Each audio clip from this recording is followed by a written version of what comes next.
Hi friends, Mahanadi சீரியல்ல நாளைக்கு என்ன நடக்க போகுதுன்னு பார்க்கலாம். வாங்க வீடியோக்குள்ள போகலாம். நம்ம சேனல் இன்னும் சப்ஸ்கிரைப் பண்ணாதவங்க சப்ஸ்கிரைப் பண்ணிக்கோங்க.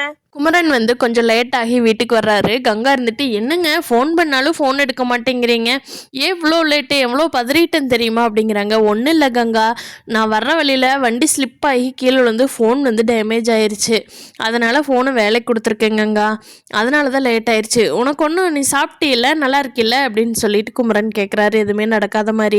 நீங்கள் ஃபோன் எடுக்காதங்காட்டி பயந்துட்டேன் அப்படின்னு சொல்லி கங்கா சொல்கிறாங்க. அதெல்லாம் ஒன்றும் இல்லை கங்கா, வா சாப்பிடு அப்படின்னு சொல்லி குமரன் சொல்கிறாங்க.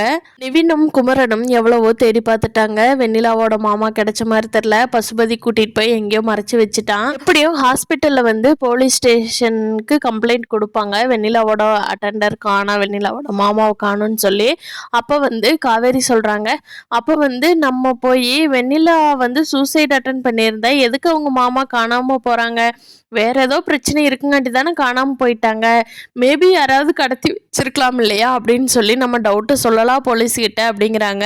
அது குமரன், என்னதான் இருந்தாலும் காவேரி, நம்மக்கிட்ட ப்ரூஃப் இருந்தால் மட்டும்தான் அப்படி சொல்ல முடியும், இல்லைன்னா போலீஸ் ஒரு சந்தேகத்தில் தான் பார்ப்பாங்களே தவிர ஆக்ஷன் எடுக்க மாட்டாங்க அப்படின்னு குமரன் சொல்கிறாங்க காவேரி கிட்ட.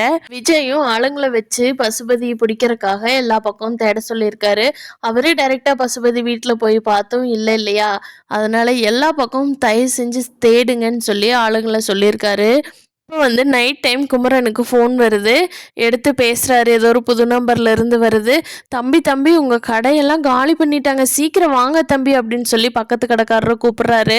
குமரன் கிளம்பி வேக வேகமாக போய் பார்க்குறாங்க. அங்கே குமரனோட கடையெல்லாம் ஒடிச்சு நொறுக்கி துணியெல்லாம் ஃபுல்லாக புடிச்சு இழுத்தெறிஞ்சு எதுக்குமே ஆகாமல் பண்ணியிருக்காங்க. இதெல்லாம் பசுபதியோட வேலை தான். பசுபதி கரெக்டாக ஃபோன் பண்ணுறாரு. இங்கே பாரு குமரன், இனி என் விஷயத்தில் தலையிடக்கூடாது சரியா, என்ன வெண்ணிலாவோட மாமாவை தேடிட்டு இருக்கியாமே, அதை கேள்விப்பட்டு தான் உன் கடையை காலி பண்ணியிருக்கேன், இன்னியும் என் விஷயத்தில் தலையிட்ட உன் குடும்பத்தையே காலி பண்ணிடுவேன் பார்த்துக்கோ அப்படின்னு சொல்லி ஃபோன் பண்ணுறாரு. டேய் நீ எங்கடா இருக்க, தைரியமான ஆம்பளைனா வெளியே வாடா அப்படின்னு சொல்லி குமரன் கத்துறாரு. போ தம்பி, இன்னும் சின்ன பையன்னு பார்க்குற, போய் கடையை சரி பண்ணிவிட்டு குடும்பத்தை பத்திரமா வச்சுக்கிற வேலையை பாரு அப்படின்னு சொல்லி சொல்கிறாங்க. குமரனுக்கு கடை இப்படி காலி பண்ணிட்டாங்களே, என்ன பண்ணுறதுன்னு தெரியாமல் பார்த்துட்ருக்காரு. பார்க்கலாம் ஃப்ரெண்ட்ஸ், நாளைக்கு எபிசோடில் அடுத்து என்ன நடக்க போகுதுன்னு. இந்த வீடியோ பிடிச்சிருந்தா லைக் பண்ணிக்கோங்க. தேங்க்யூ.